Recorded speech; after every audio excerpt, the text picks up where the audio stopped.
안녕하세요. 여자들의 출연한 이든 역을 맡은 유이든이라고 합니다. 네, 안녕하세요. 태권주의 수진 역을 맡은 유조입니다. 반갑습니다. 맡은 영화지라는 매거진의 장성란 기자입니다. 반갑습니다. 네, 이 영화가 만들어진 방식도 굉장히 꽉 짜인 어떤 틀 안에서 만들어졌다기보다는 여러 가지 찾아나가는 마치 수영을 무언가를 찾아나가는 방식으로 만들어졌다고 들었습니다. 그래서 최초의 어떤 컨셉을 감독님하고 그 시영으로 나오는 최시영 배우가 맨 처음 생각을 했고, 그래서 각 에필로그, 각 챕터, 프롤로그 이런 것들을 다 이제 한 달마다 한 달마다 만나서 이제 촬영이 진행된 걸로 알고 있거든요. 그래서 맨 처음에 생각하신 이 영화의 어떤 출발점, 단초, 실마리 같은 것들이 무엇이었는지 궁금합니다. 그게 이제 시영 선배랑 같이 카페에서 얘기하다가 이렇게 영화를 찍으면 한 달에 한 편씩 찍으면 좋겠다. 저희가 이제 시간이 워낙 많이 남아서 그런 걸로 부지런히 하면 좋겠다라고 생각을 해서 애초에 처음 그냥 얘기는 그 목적 없이 떠도는 과정에서 나를 발견할 수 있다. 그 한 줄로 시작을 했어요. 그리고 시영 선배가 나오면 좋겠다. 그리고 한 달에 이렇게 누군가를 만나고 또 이야기하고 또 찾아가는 과정을 보여주면 좋겠다. 그렇게 해서 시작하게 됐습니다. 목적 없는 과정에서 무언가를 발견할 수 있다는 걸 두 분이서 다 공감하신 이야기였기 때문에 출발하신 거예요? 제가 좀 설득시킨 건 있는 것 같아요. 약간 감독님의 중요한 어떤 가치관 같은 거예요? 네, 그때 제가 약간 그런 거에 대해서 좀 고민 많이 하고 있었던 것 같아요. 영화 찍어 나가면서도 계속 그거에 대해서 생각도. 그럼 두 분도 약간 그 컨셉에 따라서 어떤 역할이고 이런 실마리의 영화다 이런 얘기를 들으셨을 때 어떻게 느끼셨어요? 그런 얘기 안 했고요. 그럼 뭐라고 하고 캐스팅하죠? 이런 영화에서? 그런 얘기 안 했고 그냥 그러니까 그 전에 이미 손덕 감독님은 제가 수록되어 있는 매직 스토리 사운드에서 영상 일을 또 해주시고 계셨어요. 그러니까 말하자면 저하고 직장 동료인 셈이죠. 그래서 이제 사무실 가면은 사무실에서 인사하고 시시각거리면서 농담 따먹기 하고 그런 사이였는데, 그런 농담 중에 이제 영화 찍으면 출연해달라 이런 얘기를 또 농담처럼 해서 저도 그냥 농담처럼 알겠다 이렇게 그렇게만 얘기하다가 정말로 이제 정식으로 이제 대본을 보여주면서 출연해달라고 했는데 뭐 어떤 영화의 전반적인 그 이제 관통하고 있는 주제랄지 이런 거에 대해서 친절하게 안 가르쳐 주셨어요. 그냥 해주세요 이렇게. 책방 주인 역인데 유조 씨 책방 주인이니까. 네, 제가 왜냐면 거기서 찍은 거 아닌가요? 그 책방무사도 유념하셨다고 하셨는데 그 촬영의 여건상 해방촌에 있는 스토리지 북앤 필름이라고 하는 독립출판물 전문으로 취급하는 서점인데 이제 거기서 촬영을 하게 됐어요. 아마 이든 씨도 그렇게 자세한 얘기 못 들었을걸? 원래 뮤직비디오 작업 많이 하셨으니까 그 전에 알고 계시던 사이예요? 창덕 감독님 작품에서 출연하진 않았고요. 그 다른 분이 이제 연출하신 그 뮤직비디오 배우로 같이 만났어요. 그래서 감독님인 줄 몰랐고, 근데 그 인연으로 같이 이제 여자들을 자연스럽게 하게 된 것 같아요. 감독님이 처음에 뭐라고 이 영화에 대해 설명을 해주셨나요? 뭐 전반적으로 얘기는 하진 않으셨고요. 그냥 뭐 아마 다른 배우분들도 다 같을 것, 그 자기 챕터 시나리오만 아마 받았을 텐데, 그래서 앞뒤가 모르는 상태로 그냥 제가 출연하는 그냥 챕터 한 부분만 알고 있는 상태로 촬영도 했고 개봉 전까지 편집도 못 받고 네, 그래서 뭐 그런 얘기는 하진 않으셨고. 근데 저는 이게 되게 그 감독님이 의도하신 건지 아닌지 모르겠는데 되게 잘했다는 생각을 하고 있어요. 미스터리 전략? 네. 전략? 그러니까 그 애초에 제가 그 영화의 모든 그 줄거리랑 감독님이 이 영화를 통해서 뭐 얘기하고자 하는 메시지랄지 이런 걸 속속들이 제가 알고 있으면 연기할 때 쓸데없는 생각이 더 많아졌을 것 같기도 해요. 그리고 애초에 감독님이 정말 목적 없는 어떤 여정 속에서 뭔가를 발견하는 거를 추구하고자 했고 또 사실은 우리가 살면서도 아무 일 모르고 그냥 사람 만나고 하듯이 나도 그냥 시영이 어떤 일을 앞으로 겪게 될지 이전에 어떤 여자들을 만났는지 자세히 모르고 그냥 이 사람하고 나하고만 생각하면서 연기를 했고 그게 어떻게 보면은 굉장히 잘 맞았다는 생각을 지금 와서는 하게 되더라고요. 그 B 프로젝트를 진행하시기 위해 깊은 뜻에서 하신 건가요? 네. 정말요? 근데 그거는 처음부터 그랬던 건 아니고 한 두 번째 찍어 나가면서 제가 그렇게 그냥 생각하게 된 것 같아요. 그 서진 씨 챕터까지 찍을 때까지만 해도 사실 저도 제가 뭘 찍는지 잘 좀 감을 못 잡고 있었는데 이제 수진 요조 씨 챕터 찍으면서 저도 조금 방향을 잡았거든요. 그래서 물론 뭐 그 앞에는 마찬가지로 뭐 서진 씨 챕터 할 때도 그냥 이런 프로젝트를 하고 있다 정도였지 뭐 앞에 전사는 그렇게 특별히 얘기는 안 했었거든요. 그래서 뭐 자연스럽게 저도 그렇게 하는 게 더 맞다는 생각도 들어서 결과적으로도 좋았고 그렇게 생각하고 있습니다.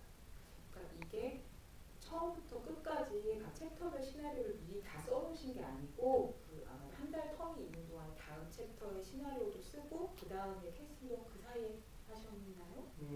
그거 뭐 챕터마다 좀 다른데 그 전에 했던 것도 있고 그러니까 이든 씨 같은 경우에는 사실 프롤로그 배우로 제가 만났었거든요. 그러다가 그때 미팅했을 때 이런저런 이야기를 하면서 아 아니다 프롤로그보다는 뒤에 분명히 더 이든 씨한테 맞는 캐릭터가 있을 것 같아 해서 이제 이든 씨랑 얘기하고 조금만 기다려달라고 부탁을 했죠. 그렇게 했고 요조 씨는 아까 말한 대로 직장 동료였고 그리고 딱 어떤 그 타이밍에 딱 그렇게 있어서 요조 씨를 했고 그리고 이제 써가면서 조금씩 바로바로 캐스팅한 경우도 있고 서진 씨 같은 경우에는 시영 선배랑 그때 단편을 찍었었어요. 그 단편 끝나자마자 바로 저희 프로젝트에 참여를 해서 실제로 광양이 그 서진 씨 고향이거든요. 그래가지고 거기 가서 찍었어요. 학교도 마찬가지고. 네. 그럼 시상이 때 완성된 영화를 처음 보신 건가요? 네. 어떤 느낌이셨나요? 부모만 아시다가 전체 퍼즐이 맞춰진 그림을 보시는 느낌이 어떠셨는지 제일 관객으로서. 일단 처음 봤을 때는 너무 떨려서 제대로 못 봤고요. 그리고 두 번째 봤을 때부터 좀 이제 영화 제대로 다시 보게 된 것 같아요. 처음 봤을 때는 그때 엄청 떨렸어요. 그냥 고문당하는 기분.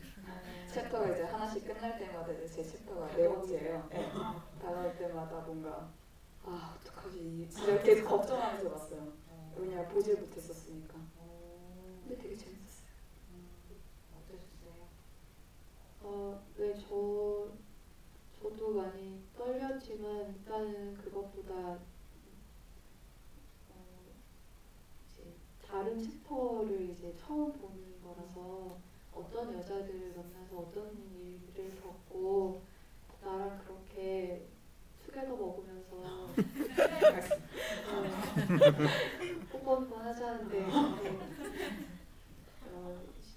섹시하게 굴고 어떻게 살았나 그거 보자 약간 그런 신보도 있었던 것 같고 그리고 이제 제 챕터가 이제 끝나고 나서도 한참 동안 이제 다음 촬영하면서 이제 삼성 감독님한테 이제 네네 뭐 그냥 자세한 얘기는 아니지만 뭐 그렇게 뭐 이제 진행 상황이나 뭐 이런 것들 이렇게 얼핏 보면서 좀 되게 그 수고했다라는 마음을 되게 많이 고생하셨겠다 이렇게.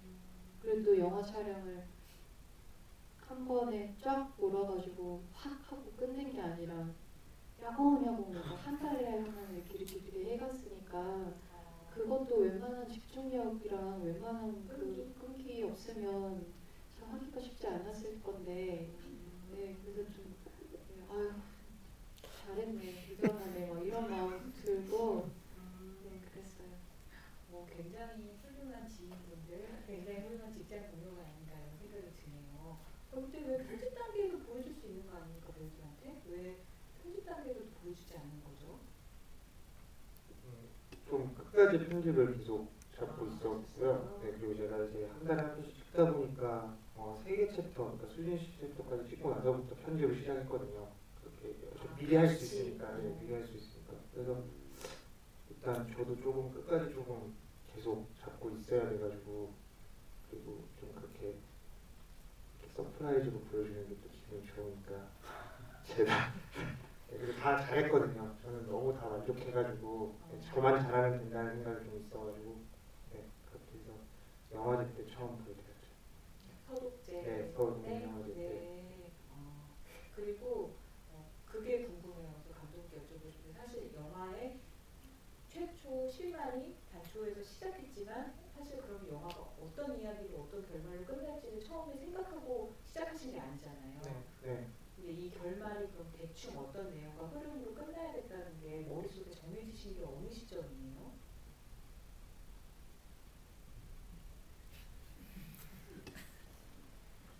요조시 챕터가 거의 끝날 때쯤이에요. 끝나고 편집 시작할 때. 네, 그렇게 딱 3개를 붙여가면서 됐던 것 같아요. 원래 이 영화 전체 편집본은 엄청 길었거든요. 2시간이 넘었는데 그러니까 전체 다.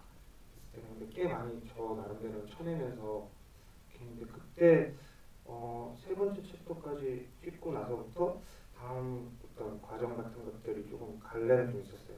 그 시영이 마지막에 춤을 췄으면 좋겠고 그리고 뭔가 쓰는 걸로 끝나면 좋겠다. 약간 엔딩은 조금 정리했고 그리고 그게 어떤 약간 하나의 서클 같이 좀 보여줄 수 있겠다는 생각이 들어가지고요. 그때쯤부터는 조금 편했던 것 같아요. 저도 전체적으로 써나가는 데 있어서 그렇게 너무 부담감 없이 배우분들이랑 미팅하면서 좀 자연스럽게 써져 나간 부분들도 있고 그리고 네, 저 나름대로도 좀 정리가 많이 됐던 것 같아요. 네. 그리고 뭐 프롤로그, 에필로그 각 챕터에 나오시는 이제 여자 배우분들이 서로 다른 캐릭터, 서로 다른 인물을 연기하는 거를 보는 재미가 제일 크잖아요. 그래서 이번 챕터에는 도대체 시영이라는 인물이 어떤 여자를 만나서 어떤 관계를 맺을까 이런 생각을 하면서 영화를 보게 되는데 사실 그게 이제 요조 씨가 아주 다른 수진을 연기한다거나 이든 씨가 아주 다른 이든을 연기하는 게 아니라 이 자연 발생적인 매력이 이렇게 담겨 있는 거라고 인터뷰에서도 주구장창 얘기하시는 것 같고 그렇게 생각하셨다고 하시는 것 같고 이렇게 얘기하시는 거 들은 것 같은데 어떤 매력을 어떻게 담고 싶으셨는지 좀 여쭤보겠습니다. 뭐 전부 다는 아닌데, 네, 전부 다는 아닌데, 그때 이제 제가 제일 많이 배우분들한테 얘기했던 게 요즘 뭐 많이 좀 생각하세요. 그리고 고민이 뭐가 있으세요? 그리고 어떤 요즘 읽고 있는 책이라던가, 그러니까 좀 그때 당시에 배우분들이 집중하고 있는 거에 대해서 조금 많이 궁금했던 것 같아요. 그리고 그게 결과적으로 저희 영화는 약간 찍는 방식보다는 제작하는 방식 때문에 특색이 좀 생겨서 그래서 순간순간 집중할 수밖에 없는 구조잖아요. 카메라도 찍고 저희가 프리단기가 길었던 건 아니니까 그러다 보니까 그런 거에 조금 더 많이 집중을 하고 그런 게 뭐 말투나 이런 것들은 사실은 크게 방영이 된 건 아닌 것 같고요. 그냥 취향이나 그리고 그런 전부 다는 아니고 그때 필요했던 것들 네. 뭐 담배나 술 같은 경우도 매번 질문을 받는데 그건 실제로 정말 그냥 배우분들의 취향이거든요. 그 술 때 정말 좋아하시는 맥주가 뭐냐고 물어보고 그냥 시영 선배는 고도와이 좋다 해서 고도와이 사줬고 담배 같은 경우도 되게 그거는 그것도 찍다가 이제 뭔가 특색이 생겼는데 좀 가까워지는 순간이잖아요. 불을 붙여주는 순간들이 인물들이 그래서 그런 것들도 자연스럽게 좀 됐던 것 같아요.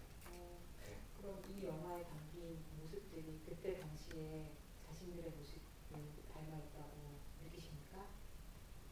어느 정도는 그러지 않을까. 죄송하지만 수치로 얘기해도 될까요? 어리석은 질문을 그때 모습이 여기 어떤 식으로 담겨있다고 생각하세요? 이게 한 2년 정도 됐어요. 그래서 사실은 제가 살독 감독님하고 처음에 이제 그 미팅을 했었을 때 그때 겨울로 착각을 하고 있었어요. 근데 아니었어요. 우리 9월 달이었어요. 네네. 그랬는데 제가 그때 9월에는 약간 이때 여기 나오는 이든처럼 선배가 있었긴 했었어요. 그랬는데 그래도 그때는 되게 기분이 좋았는데 정말 불과 한 3개월 몇 개월 만에 진짜 되게 반대되는 상황이 돼버렸어요. 그러니까 이든 이제 시험과 뭔가 되게 적극적으로 이렇게 막 하는 그런 상태였었는데 그때는 이제 이 영화자들이 나왔었을 때 촬영을 할 때 들어갔을 때 저희가 겨울 때였거든요. 1월, 2월 이때였는데 이미 저는 비극으로 끝난 상태였어요. 근데 그 처음 미팅을 했었을 때는 네, 저 되게 요즘에 호감하는 사람인데 이게 사랑인지 동경인지 모르겠어요. 약간 이랬었는데 그게 안 좋게 끝났죠. 근데 그 시나리오를 가지고서 이제 연기를 하려니까 이걸 어떻게 해야 되지? 그래서 이제 상상하면서 했던 것 같아요. 잘 됐었으면 어떻게 됐었을까 하면서 이제 그랬어요. 그걸 보시는 기분이 되게 복잡하시겠어요. 지금은 괜찮은데 그때는 연기할 때는 그러니까 왜냐면 제가 이제 시영한테 되게 물어보잖아요. 계속 여자친구 없으세요? 뭐 좋아하는 사람 없어요? 근데 실제로 제가 물어봤었던 질문들이 있어요. 좋아하는 사람 없냐고 이렇게. 근데 그런 거 했을 때 약간 오버랩 되면서 그냥 근데 저희 돈 많이 됐던 것 같아요. 네. 잘 봤습니다. 생각감이 넘치더군요. 그때 뭐 모습이 좀 담겨있다고 생각하세요? 영화에? 책방 안에서의 모습은 그냥 제가 제 책방에 있을 때랑 거의 뭐 100% 똑같지 않나. 네, 그냥 이제 책들에 둘러싸여 있다가 작가님도 오면 전에 쓰셨던 거 잘 읽었고 이러이러한 게 좋았고 뭐 잘 팔리고 있고 뭐 이런 뭐 안부 같은 것도 두런두런 얘기하면서 커피도 주고 이제 재고 다 팔렸으면 재고 이제 다시 주시는 거 받고 거의 비슷해요. 책방 안에서. 근데 그 이후에 이제 밤에 이제 술자리에서는 사실 제가 그렇게 남자한테 혹은 여자한테 먼저 나 좀 봐봐요 이러면서 이렇게 막 이렇게 좀 적극적으로 그렇게 해본 적이 없어요. 네, 그래가지고 굉장히 자연스러우시더라고요. 그래서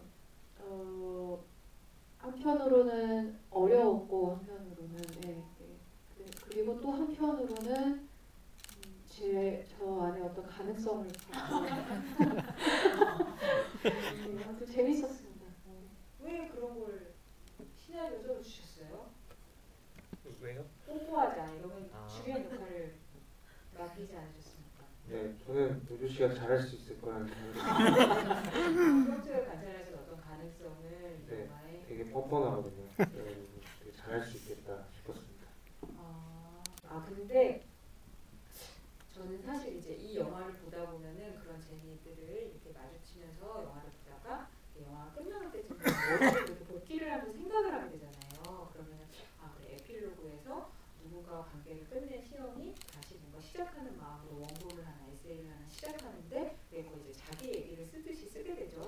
그러다가 첫 번째 에필로그에서 좀 약간 부끄러운 과거를 마주치고 오히려 이건 잘 가야겠다 이런 생각을 좀 하는 것 같고 두 번째 챕터에서 이제 자기의 어떤 그런 자연스러운 뭔가의 계기를 기다리는 태도에 대해서 이제 딴지를 거는 사람을 만나는 거죠. 근데 거기에 이제 어떻게 해야 되는지 모르는 채로 일단 맞서는 거고 그리고 세 번째로 넘어가가지고 그 물고기를 아름다움에 취하면서 약간 어떤 정확히 말할 수는 없지만 어떤 아주 자연스럽다고 느껴지는 어떤 계기를 만나게 되는 거죠. 그래서 뭔가 어떻게 펼쳐지려나 이런 이제 스스로도 기대를 갖게 되고 그러다가 네 번째 챕터에 가서 뭔가를 느낀 것 같고 그래서 이제 에필로그에 가면은 그 사람이 그래 내가 최초로 어떤 끝을 낼 수 있는 걸 다시 끝에 시작을 할 수 있겠다 뭐 이런 이제 마음을 먹고 끝난 것 같다 요 정도로 이제 가능이 되잖아요. 이제 많은 분들이 그러면 이제 이 시험이 마지막에 찾은 게 도대체 무엇이 그 사람을 춤추게 만들었을까? 그렇게 수준이니까 춤추라고 생각하면 춤춘다고 생각하면 되지라고 얘기했을 때만 해도 춤을 안 추고 싶어가지고 그러더니 마지막에 왜 그 사람이 춤을 추게 됐고 무엇을 찾게 됐을까 이제 이런 생각들을 다 하면서 영화를 마지막에 보게 되잖아요. 그래서 그게 왜 그런 거라고 생각하시고 그랬는지 궁금하네요. 일단은 이거는 이제 8개월이고 영화에서도 그 정도의 어떤 체감 시간이 느껴지는 것 같은데 저는 이게 그 과정이 진행형은 아니고 이렇게 쭉 지나서 그 마지막에 한 줄을 쓰는 게 딱 하나의 어떤 과정이라고 생각을 해요. 그러니까 이를테면 시영이 고민을 하잖아요. 나는 글을 쓰는데 그럼 왜 쓰지? 왜 글을 나는 쓰고 있나? 근데 생각해보면 좋아서 썼던 것 같고, 근데 지금 생각해보니까 그것만으로는 안 되고, 그럼 어떻게 써야 될까? 자연스럽게 뭐지? 그런 계속 고민들을 계속 하잖아요. 그러고 나서 한 줄 써요. 근데 이러고 나서 저는 다시 또 시작이라고 생각하거든요. 글에 대해서 또 나는 왜 글을 쓸까? 어떻게? 그 순간은 너무 좋죠. 그러니까 춤추죠. 그러니까 저도 이렇게 혼자 이렇게 시나리오 쓰다 보면 너무 잘 썼다. 생각할 때가 있으면서도 막상 네, 그럼요. 저도 춤을 되게 좋아하는데 가볍게. 그런데 이렇게 하고 나면 이걸 그럼 어떻게 찍지? 배우는 어떻게 도배하고 뭘 어떻게 해야 할까? 그러다가 그런 거 하다가 이제 또 찍는 과정에서는 내가 이걸 왜 찍지? 이 영화를 왜 찍고 있지? 이런 거 그런 어떤 일련의 과정이 하나의 서클로 보여진 거고 이 어떤 표면상으로 어떤 시영이 만나는 인물들과의 대화에서 끊임없이 계속 반복되고 있는 것 같고요. 그래서 저는 그런 거를 보여주고 싶었어요. 왜 쑥스럽게 웃으시는 건지 이 영화를 서독제 때 처음 보신 관객 입장에서 이 마지막이 주는 것이 어떤 감흥이라고 생각하셨는지 궁금해요. 네, 이 마지막 시영이 무엇을 얻을까? 시영의 그것은 또 다른 시작이고자 이제 어떻게 보면 끝을 향한 발걸음인데 거기서 느껴지는 감흥, 기분 같은 게 어떤 거를 느끼셨는지 궁금해요.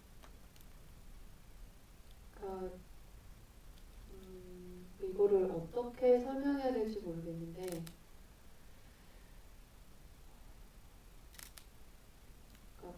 뭔가 할 얘기가 있다라고 하는 어떤 뭔가 걸렸다라고 하는 기분. 첫 줄을 쓰고 났을 때의 기분? 아마 다들 뭐 각자가 하시는 일에서 그런 순간들이 아마 있지 않을까 싶은데 저만 해도 저는 이제 음악을 하는 사람이니까 막 그 음악에도 가끔 가다가 그 마감 같은 비슷한 게 있을 때가 있거든요. 그러면 보통은 이제 그런 거 없이 그냥 제가 알아서 이제 만들어가야 하는 일인데 어쩔 때는 외부에 뭐 청탁을 받는다거나 해서 어떤 기한 안에 뭔가를 만들어야 되는 순간이 있는데 안 나오는 거예요. 어떻게 해도 그러면은 정말 미치는 거예요. 미치고 팔짱 끼고 막 어떻게 해야 할지 막 그런 멘붕 상태가 오다가 정말 뭐 아무튼 저랑 어떤 그런 비슷한 마음으로 시영도 이런 여자들을 만났을 거라고 생각하지만 저는 또 저 나름의 어떤 짓을 한 다음에 그런 어떤 일련의 고통의 과정을 거쳐서 뭔가 이렇게 해볼까라는 뭐 이거다가 아니더라도 해도 그냥 이렇게 하면 될까라고 하는 어떤 그 진짜 그 단초를 하나 그냥 딱 발견하게 되면 그게 정말 살았다라는 그 굉장한 기쁨이 또 몰려오거든요. 감독님 말씀하신 것처럼 또 살았다 하다가 또 이거를 잡아서 하다 보면은 또 스트레스를 받고 또 벽에 부딪히고는 하지만 어쨌든 여기로 발을 뻗으면 되겠다라고 하는 그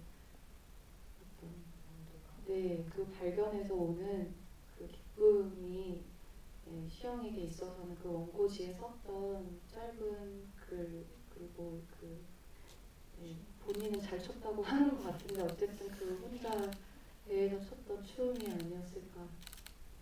설명이 좀 이상하지만 아닙니다. 그 춤에 대해서 냉정하게 어떻게 평가하십니까? 그것은 평가라는 말도 좀 갖다 댈 수 없는 거 아닌가요? 그거는 평가를 할 수 없는 종류의 춤 아닌가요?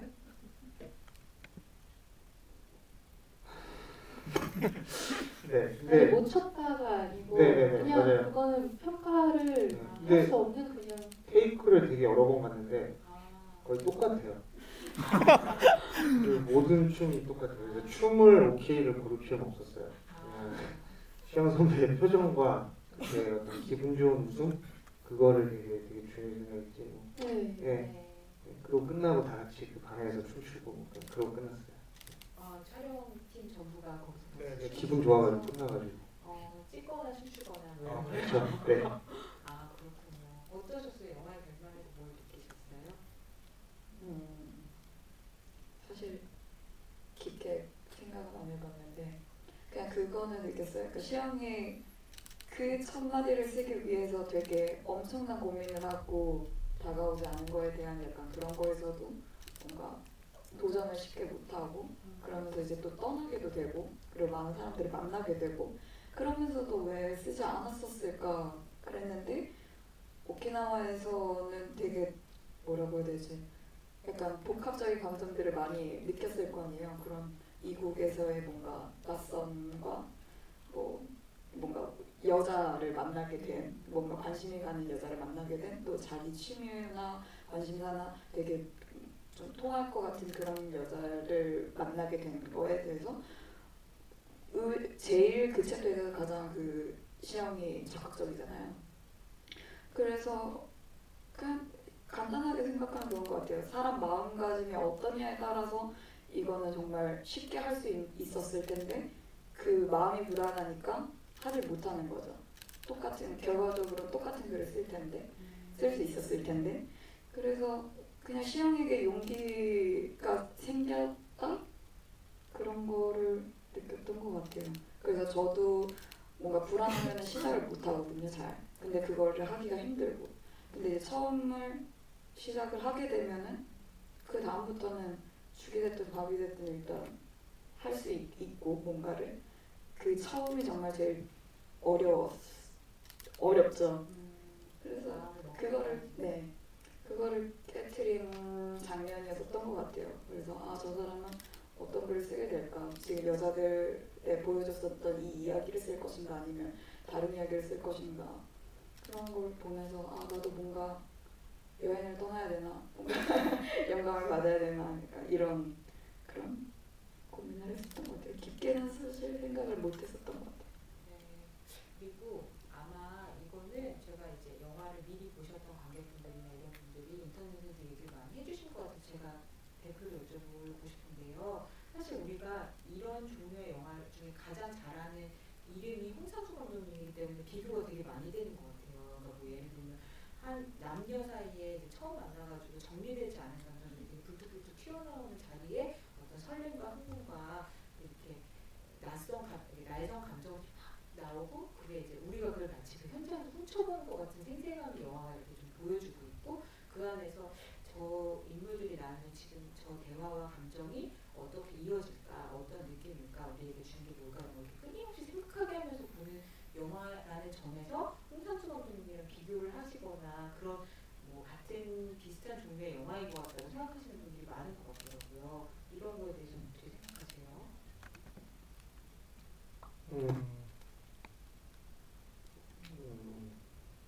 제가 그 이제 기자님이랑 얘기를 할 때 뭔가 이야기를 했을 때 기자님은 이제 제가 어떻게 제가 왜 그런 얘기를 하지 그리고 어떤 얘기를 할지에 대해서 일단은 궁금해하시잖아요. 근데 사실 대부분 처음 본 분 그리고 저를 안 본 분들은 제가 이런 말투나 제가 입은 옷이나 그런 뉘앙스를 더 먼저 체크하시는 것 같아요.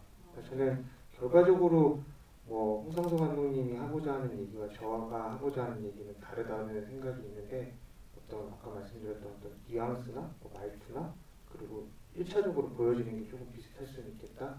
뭐 그거는 뭐 저도 부정은 안 하는 것 같아요. 근데 뭐 네. 특별히 크게 생각 안 하고 있어요. 그런 거에 있어서. 보신 분들이 이제 이게 개봉 전에 몇 번 상영을 했었는데 그런 말씀들을 많이 해주셨어요. 그냥 표면적으로 봤을 때는 홍상수 감독님의 영화나 그런 김종관 감독님 뭐 이런 일상적에서 나오는 거를 되게 생각하고 왔는데 막상 보니까 그렇진 않아요. 다르다. 저 입장에서는 그냥 솔직히 처음 영화 찍었는데 그래도 제 영화이고 싶잖아요. 이상덕의 영화. 그래서 그렇게 봐주신 분들이 있어서 되게 고맙다고 생각하고 있고 한편으로는 잘했네 이런 생각도 하고 있습니다. 그러면 비교해서 비슷한 점도 있고 다른 점도 있다는 걸 이렇게 찾아나가는 것도 영화를 보는 재미있는 방법 중에 하나인 것 같아요. 그래서 그렇게 보셔도 재미있지 않을까 하는 생각이 들고요. 그래서 지금부터는 관객석에서 직접 질문을 받아보도록 하겠습니다. 그 질문해 주신 분들한테는요, 이거 15년차 라디오 작가 범미성 작가님께서 쓰신 아주 조금 울었다, 왠지 아주 조금 춤췄다가 아니기 좀 아쉽지만 여기 에세이 4권이랑요, 여기 영화 그 필름을 직접 필름에 이미지를 찍어서 되게 어려운 작업으로 만들었다고 하는 분막의 엽서가 하나씩 꽂혀 있습니다. 이것을 드리도록 하겠습니다. 선착순 4분께. 자, 질문 있으신 분은 마이크를 여기 앞에 두 번째 남자분께.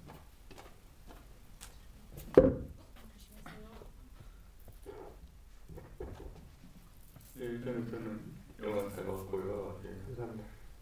일단은 뭐 감독님도 그렇고 배우님도 그렇고 아무래도 찍을 때도 그랬지만은 찍고 나서도 뭐 감독님도 그렇고 배우분들도 그렇고 이랬으면 좋겠다든지 이게 좀 아쉬운 점이 좀 있으실 거라서 하는데 그런 부분이 각자 아마 있으실 것 같은데 그런 부분이 좀 궁금하고요.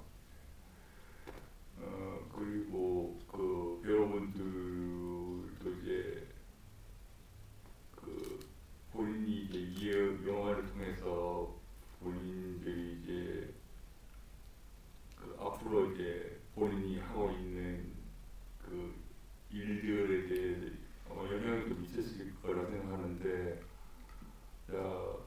어떤 그 이제 본인이 앞으로 이제 뭐 어떤 배우가 되겠다는 뭐 이런 거를 혹시 생각하고 있는 것이 좀 있는지 좀 궁금합니다. 첫 번째 물어보신 질문은 찍고 나서 약간 아쉬운 점을 감독님께 여쭤보고 또 배우님께는 이 영화의 시험이 생각하는 것은 내가 이 일을 왜 하고 있나 같은 고민들을 이 영화는 하는지를 여쭤볼까요? 아니 첫 번째 거는 첫 번째 다 세 분. 예, 세 분. 알겠습니다. 저는 다시는 이렇게 영화를 안 찍을 거고요. 한 달에 한 번씩 찍는 이 방향은 안 하고 싶고요. 왜죠? 즐거운 경험 아니었나요? 엄청나게 즐거운 경험이었는데요. 다시는 하고 싶진 않고요. 네. 뭔가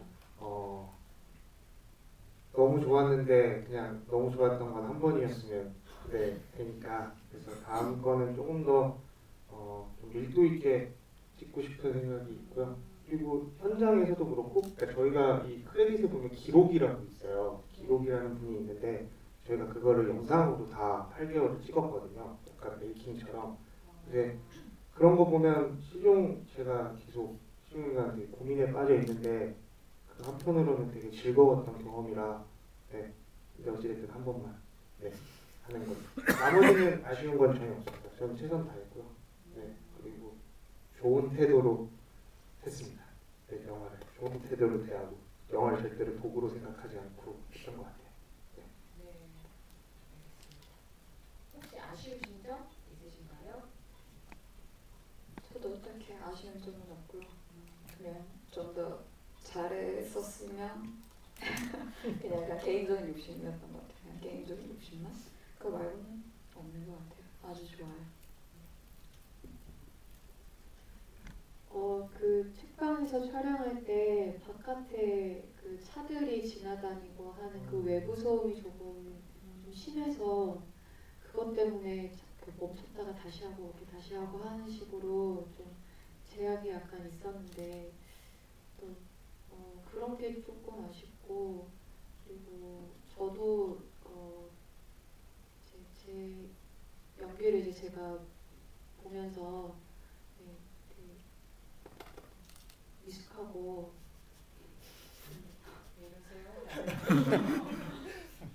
덜 노면했던 것 같아요. 더 노명하게 네, 잘하시는 해야 거예요? 됐었는데 아, 진짜요? 그런 생각도 하고. 그때 더 노명하셨으면 투게더가 녹아버렸을 것 같아요. 충분히 내 갈등 폭발의 역할을 충분히 하셨다. 그리고 정말 되게 들뜨고 그런 느낌이 전혀 없다, 이렇게 말씀드리고 싶습니다. 그리고 두 배우분께 이제 이 영화가 던지는 질문들 어떻게 보면 우리 모두에게 던지는 질문이라고도 할 수 있을 것 같은데, 내가 이 일을 왜 하지? 어떤 물고기를 잡을 것인가? 라는 이제 되게 철학적인 질문으로 다가오죠. 그거에 대해서는 어떤 생각을 하셨는지.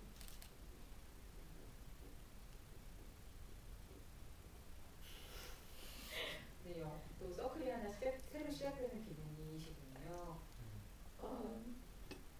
저는 시험이랑 계속 똑같을 것 같아요. 계속 시험처럼 이게 시작됐다가 끝났다가 시작됐다가 끝났다가 계속 죽을 때까지 끝나지 않는 거일 것 같아요. 답은 못 찾을 것 같고 다만 그거에서 뭔가 얽매여서 시도조차도 안 하고 그러는 것보다는 해야겠다 뭐라도 라는 그런 좀 용기를 내야겠다 라는 그런 거를 좀 배운 것 같아요. 시험이 너무 답답했어서 그래서 좀 네, 저는 그렇게 하고 싶어요. 제 일에서는 좀 더 적극적으로. 이제 물고기라는 말이 나오고 낚시라는 얘기가 나오는데 이제 그거를 각자 자기의 상황으로 바꿔서 이제 자기의 어떤 인생에 대입해 볼 수 있는 질문이잖아요. 그러니까 저한테로 따지면 음악이 될 것이고 책방 운영이 될 수도 있을 것이고 왜 음악을 하는가라는 질문을 사실은 저도 남들처럼 굉장히 많이 스스로에게 하는 편이고 그리고 이든 씨하고 같이 그 옆에 계셨던 그분 성함은 뭐 누구셨죠?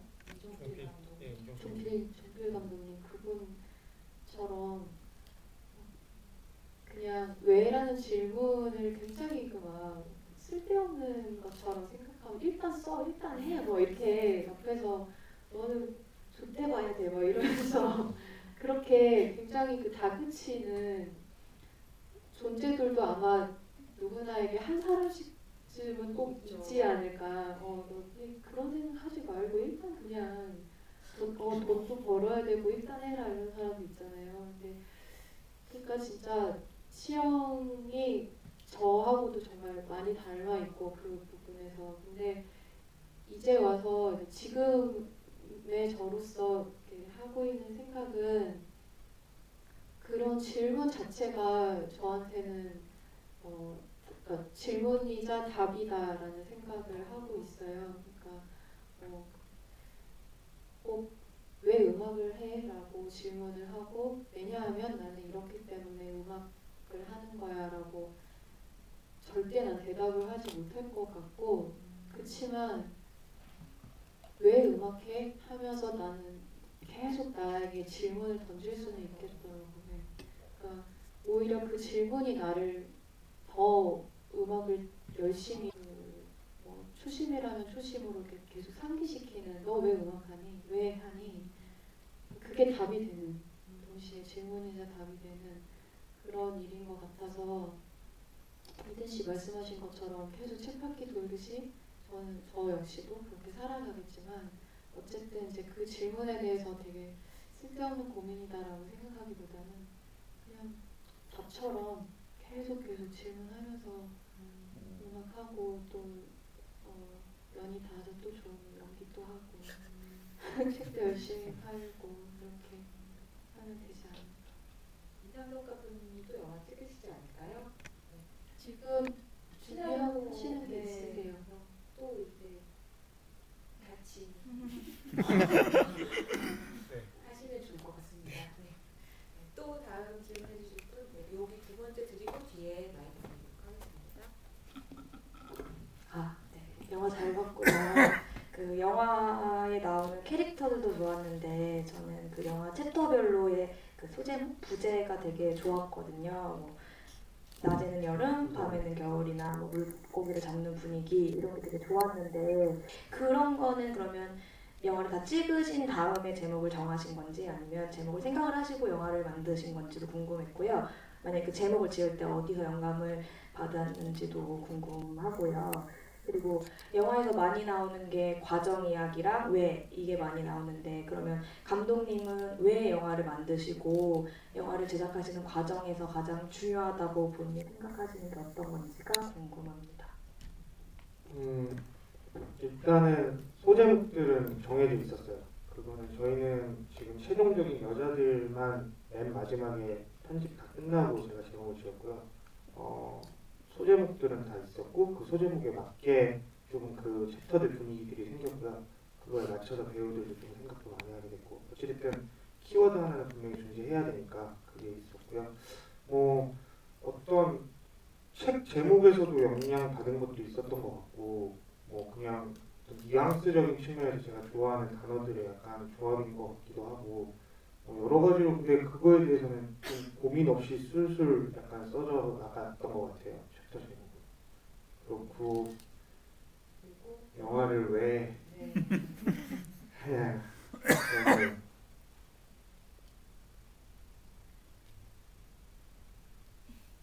너무 어려운데 그거 말고 어떻게 하느냐에 대해서는 계속 이 영화에서 제가 좀 다 얘기했던 것 같아요. 찾고 기다리고 좀 자연스럽게 하고 좀 정직하고 좀 치열하게 하던가 그리고 계속 해나가야 된다가 있는 것 같고 영화를 왜 해야 된다는 거는 제가 조금 더 영화를 찍고 나서 그리고 그렇게 되면 꼭 말씀드리도록 하겠습니다. 다음 영화 주제에도 오시라 이런 계속 오시라. 오시라. 근데 뭐지? 근데 저는 약간 그 나오는 말들 중에서 가장 호기심이 들었던 단어가 자연스럽게라는 말이었던 것 같아요. 그러니까 그게 사실은 어떻게 보면 시험도 계속해서 막 어디도 가보고 이 도시도 가보고 축제도 가보고 이 여자도 만나보고 책방도 가보고 이렇게 자기만의 치열한 노력을 하고 있는 걸 수도 있잖아요. 근데 되게 어떤 자연스러운 뭔가를 기다린단 말이에요. 근데 그게 내가 치열한 노력에서 뭘 얻을 수 있는 거구나. 어떤 영감이나 이런 거를 그게 아니라 되게 자연스러워야 된다고 생각하는 이유가 뭘까? 이게 되게 궁금했거든요. 그러니까 영화에서 보면 시영이 제일 자연스럽지 않죠. 그 뭔가 계속 찾아다니고 뭔가 이렇게 하고 있는데 근데 저는 제가 자연스러운 게 뭘까라고 생각을 해보면 저는 어떻게 보면 약간 이게 말장난일 수 있는데 약간 정해져 있는 거라는 생각을 좀 많이 했어요. 이 어떤 큰 틀 안에서 뭔가 시영이 그렇게 움직일 수밖에 없고 그러니까 본인이 받아들이기에 이거를 자연스럽다고 받아들이면 자연스러운 건데 그거를 못하고 있는 시영이었거든요. 그래서 계속 겉돌고 있는 거고 유일하게 제일 자연스럽지 못하죠. 그거는 자기 자신을 모르는 거기도 하고 거기 이제 영화에서의 시험. 네. 그래서 뭐 제가 생각하는 건 그런 거고 시험 그 영화에서의 시험은 그랬던 것 같아요. 저는 그 자연스럽게 의미를 다 다르게 관객분들마다 생각해 볼 수도 있다고 생각해요. 그러니까 결국은 시영이 그거를 어떤 다 자극이나 어떤 요인들을 받아들이냐 받아들이지 않느냐의 문제인데 그걸 언제 어떻게 받아들이는 걸 스스로 자연스럽다고 생각하는 건지. 근데 사실 우리도 이런 게 있잖아요. 예를 들어 그 요조 씨가 말씀하신 것처럼 뭐 고민하고 있고 어떻게 해야 될까 갈피를 못 잡고 있는데 누가 이렇게 쓱 지나가서 얘기해줬는데 그것도 하나의 방향이 될 수 있는데 저건 진짜 내가 그냥 직관적으로 들었는데 저건 하기가 싫어 막 이렇게 느낄 때가 있고 누가 뭘 던져줬는데 그래 저렇게 하면 될 것 같아 이게 느껴질 때가 있는데 그걸 가르는 기준이 무엇일까가 되게 저도 저 자신을 모를 때가 되게 많거든요. 근데 그런 거를 도대체 자연스럽다는 말 안에서 우리가 어떻게 해석할 수 있을까 이런 게 또 개인마다 해석이 다르지 않을까. 그 기준이 진짜 어려운 것 같아요. 그거를 기준으로 한다는 게 또 그 기준이 매번 다르잖아요. 또 언제 그 상황마다 다르고 그때마다 다르고 복잡하죠. 네, 그런 거 어려운 것 같아요. 맞아요. 그거를 그냥 또 이렇게 예를 들면 이 사람이 뽀뽀하자 그럴 땐 싫었는데 저 사람이 뽀뽀하자 그럴 땐 그냥 하는 이유는 무엇인가 이런 것도 다 그렇죠. 모르겠잖아요. 영화를 보면 왜 그러는 건지. 왜 그런지 모르지만 우리가 그렇게 하고 있잖아요. 그러니까 네. 그게 참 모르겠다 이런 생각이 들었습니다. 네, 여기 손 드신 분께 말씀드립니다. 네, 안녕하세요. 작년 서독제 때 봤다가 개봉일이 제 생일이랑 똑같다고 해서 기념으로 한 번 더 보고 왔고요. 감사합니다. 오늘 생일이신 거예요? 네, 네, 축하드립니다. 네,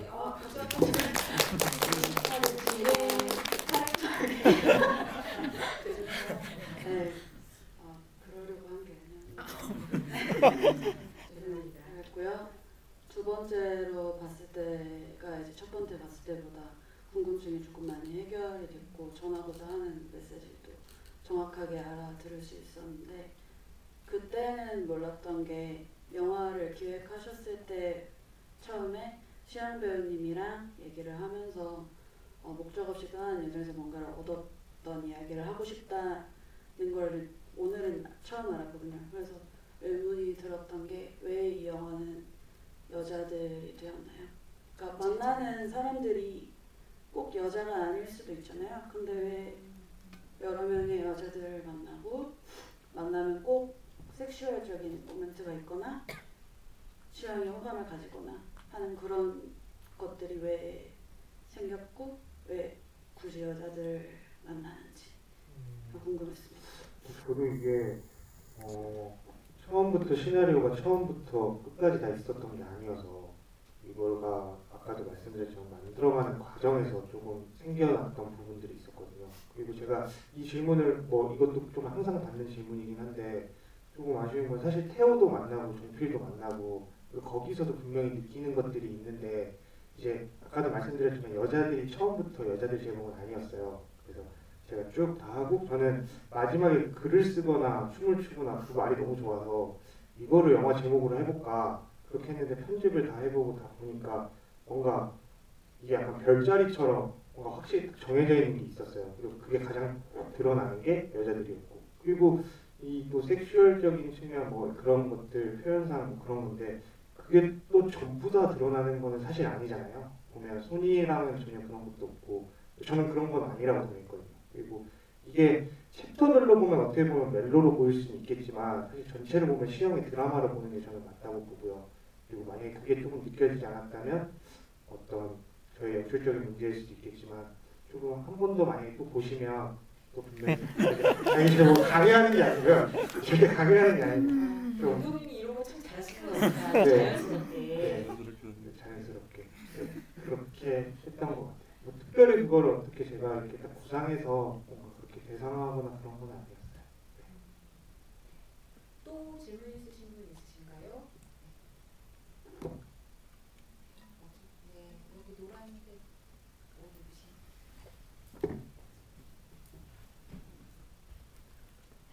영화 잘 봤습니다. 감사합니다. 네, 제가 다른 분들 질문보다는 조금 간단할 수 있는데 그 고양이 처음에 나올 때 이름이 태호인가? 태호요. 태호였던 네. 것 같은데 그 중간에 요조님이랑 같이 나오는 그 남자 캐릭터? 태호. 네, 그래서 그게 혹시 의도된 건지 그 배경에 대해서 좀 궁금해서 네. 여쭤봅니다. 태호는 제가 실제로 키우는 고양이 이름이 태호고요. 네, 근데 저는 그런 여러 가지 일련의 어떤 구조라 그래야 되나요? 그런 것들이 되게 많이 일어나는 것 같거든요. 저희 일상에서. 그렇게 그래서 보면 저희가 실제로 그 오키나와 갔던 그 토카시키 섬이 고양이 섬이에요. 그래서 손이랑 그렇게 연결되는 것들도 있고 그게 그 요조 챕터와 그다음 저기 이든시 챕터에서는 춤이라는 그 단어 춤이라고 생각해 그런 것도 이어지고 조금 그런 기호들이 몇 가지 좀 숨어 있는 것들이 조금 있어요. 네, 그래서 그거는 의도한 겁니다. 네. 훌륭하지. 이게 거의 끝날 때가 돼가지고요. 마지막 질문 있으시면 받고 마무리하도록 하겠습니다. 날이면 날마다 오는 주비가 아니죠. 네. 네.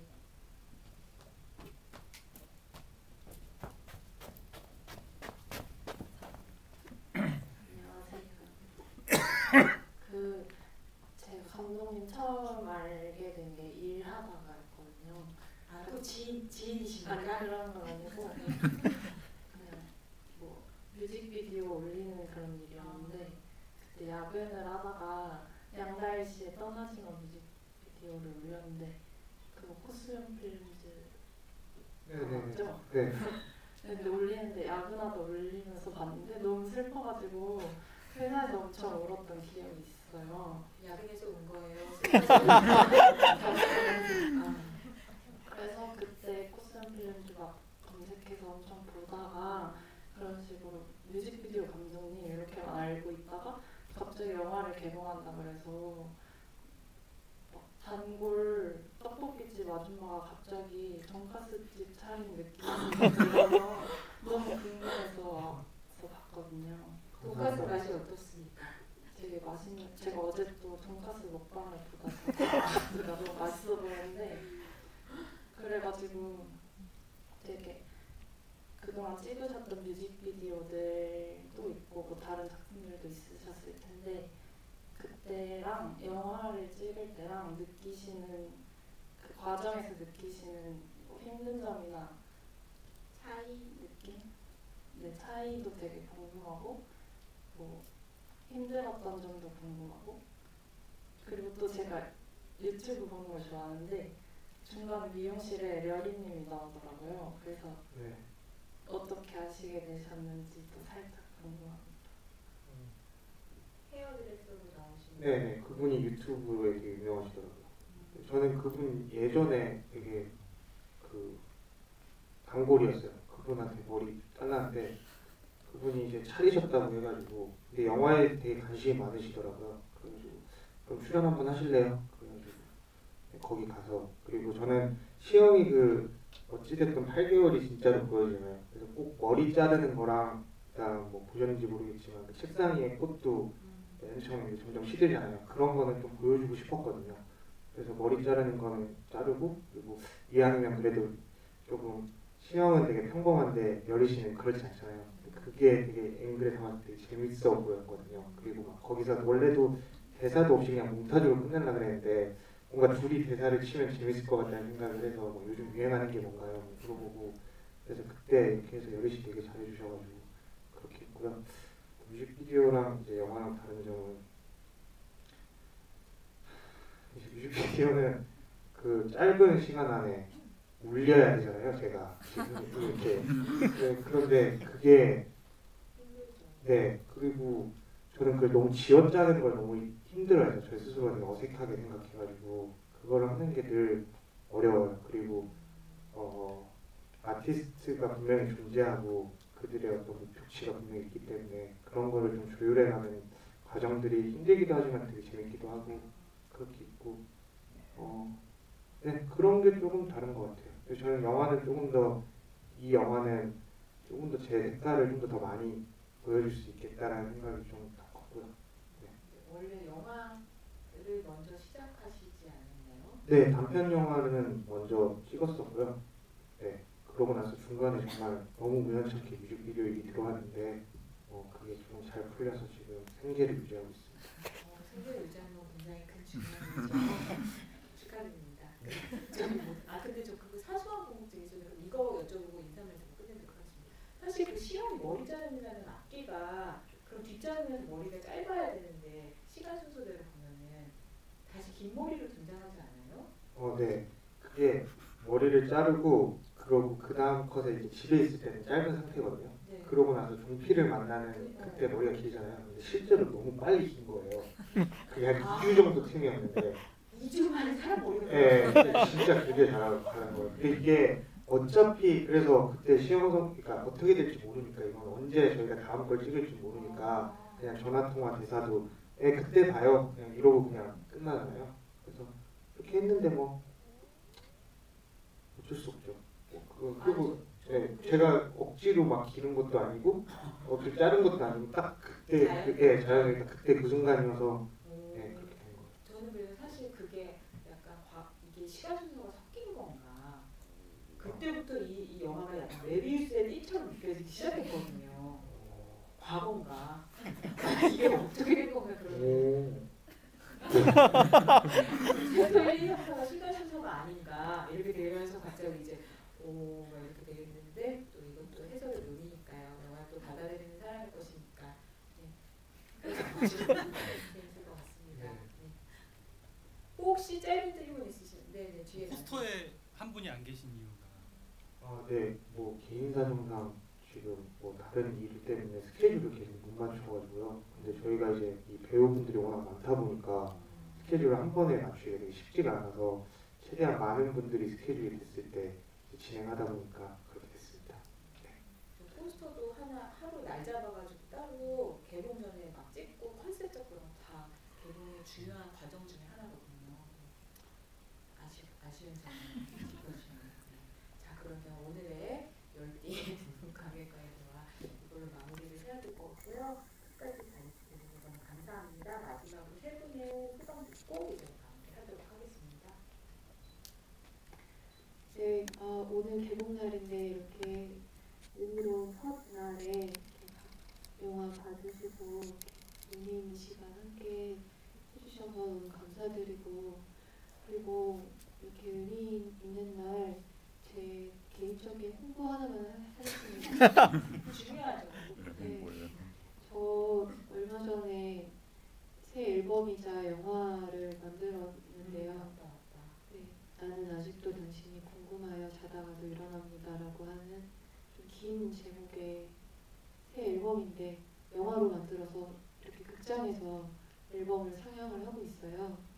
근데 지금 그 상상마당 시네마에서 8월에 단편 상상극장에 초대가 돼서 매주 화요일 저녁 8시마다 제 앨범이 상영이 되는데, 저번 주 화요일에 한 번 상영을 했고 이제 또 다음 주 화요일에 상영을 할 건데, 그때 시간 되시는 분들 많이 오셔서 앨범 잘 봐주시고 GV 때도 오늘처럼 이렇게 재밌는 질문도 많이 해주시고 얼굴 다 기억하셨죠? 보냈으면 좋겠습니다. 감사합니다. 그러면 영화 마지막 장면의 시험처럼 중요한 인생의 첫 줄 쓰시라고 원고지 수첩 드릴 거예요. 한번 골라주세요.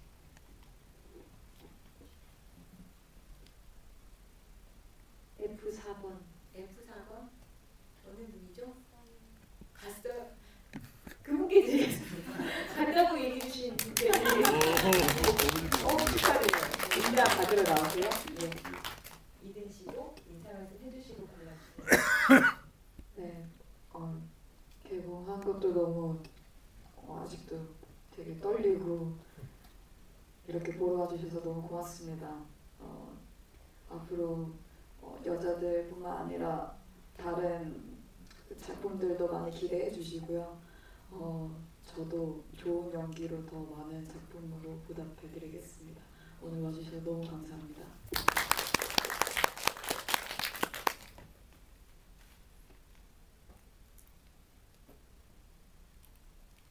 28. 오, 축하드려요. 이따 받으러 나오세요. 감독님. 네, 오늘 정말 와주셔서 감사하고요.